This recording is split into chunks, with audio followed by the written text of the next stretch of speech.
કહેવાય.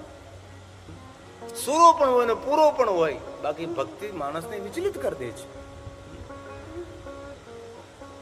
ભક્તિના પ્રકારો છે. ભગવાન શંકરજી સૌને ભક્તિ ના આપે, કોઈ અધિકારીઓને ભક્તિ મળે છે. સંપૂર્ણ ભગવાનની શરણાગતિ, કોઈ રાવ નહીં, કોઈ ફરિયાદ નહીં. આપણે તો વાત વાતમાં ફરિયાદ કરીએ, યાચના કરીએ, માંગણી કરીએ, ભગવાનને દોષિત ઠેરાવીએ. જીવનમાં કઈ દુઃખરૂપ ઘટના બને તો ભગવાને કર્યું છે, માનતાઓ કરીએ. વિચિત્ર વાત તો એ છે કે ધરતી પર જેટલા મહાપુરુષો થયા તેને ભગવાનને કોઈ દી માનતા નહીં કરે. જલારામ બાપુનું પૂરું જીવન ચરિત્ર તમે જુઓ. જલારામ બાપાએ કોઈ દિવસ ગમે એટલા દુઃખ પડ્યા ભગવાનને માનતા ન કરે. જલારામના જીવનમાં ઓછા દુઃખ આવ્યા છે.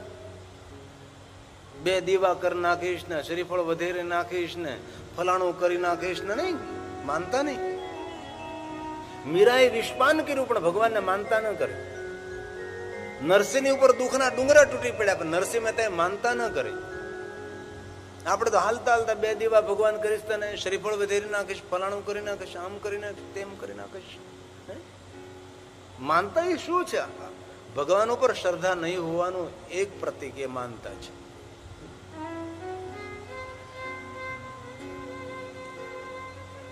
કહત સુનત રઘુપતિ ગુણ ગાથા, કચ્છ દિન તહા રહે ગિરનાથા. શિવ અને સતીએ થોડા દિવસો માટે ત્યાં નિવાસ કર્યો, સાધુને સાથે સત્સંગ કર્યો છે, પ્રશ્નોત્તરી કરી, સંવાદ કર્યો છે, વિવાદ નથી કર્યો. મુનિસન વિદા માગી ત્રિપુરારી. ભગવાન શિવજી કુંભજ ઋષિ પાસેથી વિદાય માગી છે. ચલે ભવન સંગ દક્ષ. દક્ષ પુત્રી સતી અને ભગવાન શિવ કુંભજ ઋષિનો આશ્રમ છોડીને જવા લાગે છે. ત્રેતા યુગ ચાલે છે. જેમની કથા સાંભળી એ જ ભગવાન સામે મળે છે. જેને દિલથી ને હૃદયથી ભગવાનની કથાનું શ્રવણ કર્યું હોય કોઈ પણ રૂપમાં તેને ભગવાનની ઝાંખી થઈ જાય છે. રામજી આવે, ઝાડ પાન ને પૂછે છે. સુંદર ભગવાન રામજી લીલા કરે. શિવનું દર્શન દૂરથી ભગવાન મહાદેવ જોવે છે અને સતીને કહેવા લાગે, સતી જેમની કથાનું શ્રવણ કર્યું એ જ ભગવાન રામ છે. ત્રેતા યુગ ચાલે, પ્રભુ લીલા કરે છે, દર્શન કરો. સતીના મનમાં સંશય થયો કે ભગવાન આવા થોડા હોઈ શકે છે. આ તો ઝાડ પાન ને પૂછે, રડે છે. તેની નારીનું હરણ થયું છે, તેને ગોતવા માટે નીકળ્યા છે. ભગવાન આવા કઈ રીતે હોઈ શકે છે? પણ ભગવાન શિવ જય સચ્ચિદાનંદ જગ પાવન, જગતને પાવન કરવા માટે, ધરાને ધન્ય કરવા માટે ભગવાન પ્રભુ આપ અદ્ભુત લીલા કરો છો. રામચરિત માનસ. જય સચ્ચિદાનંદ જગ પાવન, જગ પાવન અસલ કઈ ચલે મનોજ ભગવાન મહાદેવજી ચાલવા લાગે, જય જયકાર કરતા. પણ સતી વારંવાર શિવને પૂછવા લાગે છે. ત્યારે મહાદેવજીએ કહ્યું, તમારા મનમાં સંશય થયો છે, તમારા સંશયને જલ્દી દૂર કરો. સંશય લાંબા સમય સુધી રહે એ સારું નહીં.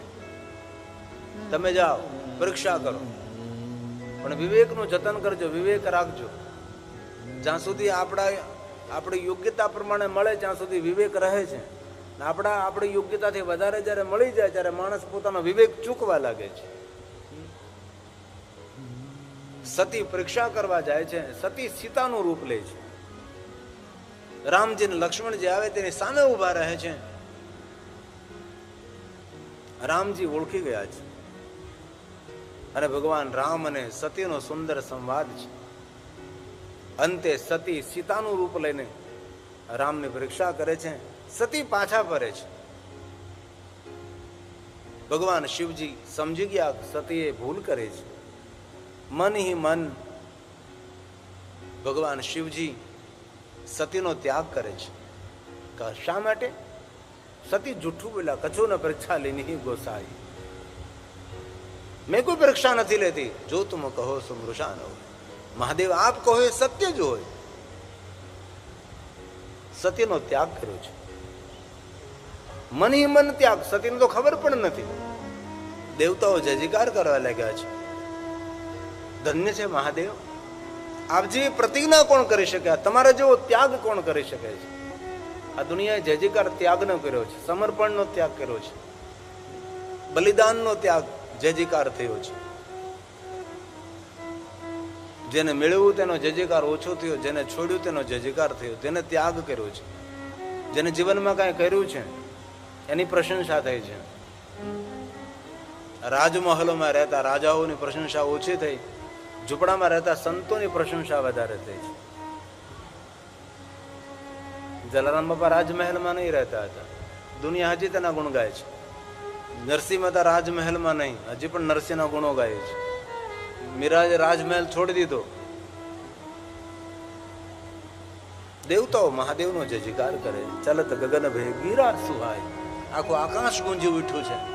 સતીના મનમાં થયું કે શા માટે આ શિવજીનો જય જયકાર કરવા લાગ્યા છે? સતી વારંવાર પૂછવા લાગે. જ્યારે શિવ એમ કહે છે આપણે કૈલાસ જતા રહી, કૈલાસ જઈને વાર્તાલાપ કરશું. ભગવાન શંકરજીએ સતીને કહ્યું નથી કે મેં તમારો ત્યાગ કર્યો છે,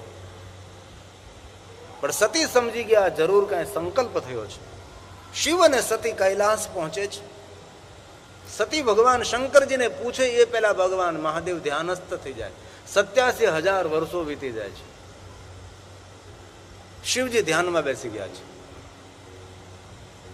સતીને મને સમજાણું છે મેં કઈ ભૂલ કરી છે.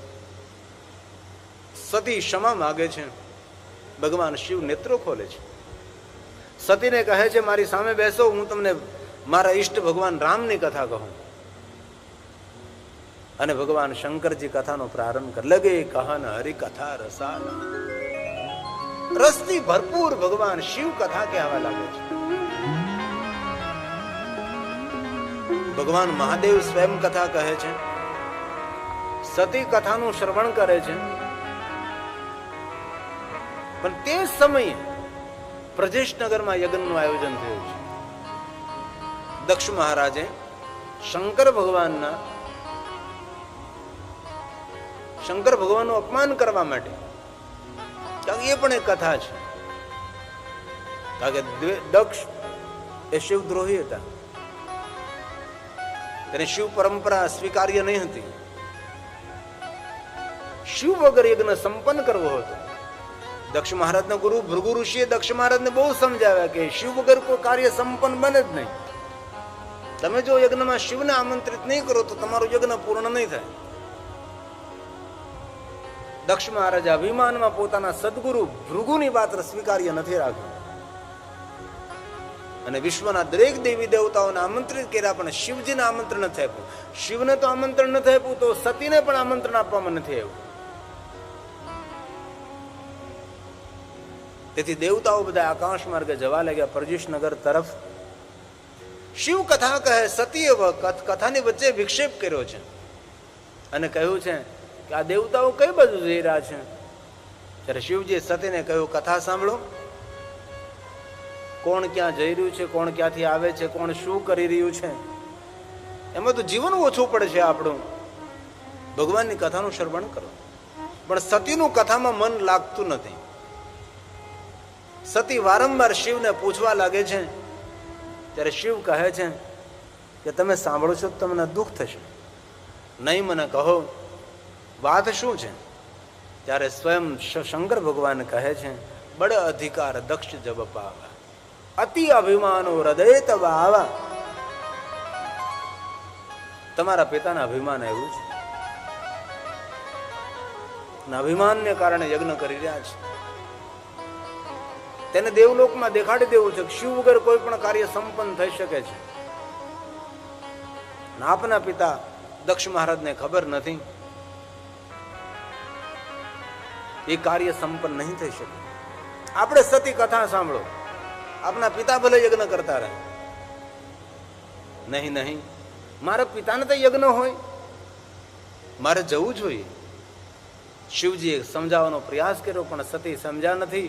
અંતે ભગવાન શંકરજી અગણિત ગણોને સતીની રક્ષા કરવા માટે સાથે મોકલ્યા છે. શિવપુરાણમાં એનું વર્ણન છે. એટલા ગણો સાથે ગયા સતીની રક્ષા કરવા માટે કે સતી પ્રજેશનગરમાં પહોંચ્યા એ ગણોની જે લાઈન હતી કૈલાસના દ્વાર સુધી હતી. અમુકને તો પ્રજેશનગરમાં જવાનો અવસર જ ન મળ્યો, કૈલાસમાં ને કૈલાસમાં રહે. કોઈ ગણતરી ન કરી શકે એટલા ગણો સતીની રક્ષા માટે ગયા. સતી પ્રજેશનગરમાં પ્રવેશ કરે છે. નગરના લોકો તેનું અપમાન કરવા લાગે, અનાદર કરવા લાગે છે. સતીને જોઈ જોઈને રસ્તા બદલવા લાગે, સતીને જોઈને મોઢા બગાડવા લાગે, નહીં બોલવાના શબ્દો સતીને સંભળાવા લાગે છે. સતીને દુઃખ થાય છે કે પિતાના આંગણે મારું અપમાન. જે નગરના લોકો મારો જય જયકાર કરતા હતા, જે નગરના લોકો મારા પર પુષ્પની વૃષ્ટિ કરતા હતા, એ નગરના લોકો મારું અપમાન કરવા લાગ્યા છે. જે નગરને રસ્તાઓ પુષ્પોની વર્ષા થતી હતી, આજે આ લોકો બધા જ મને જોઈ જોઈને દૂર ભાગવા લાગ્યા છે. કારણ કે દક્ષ મહારાજે પૂરા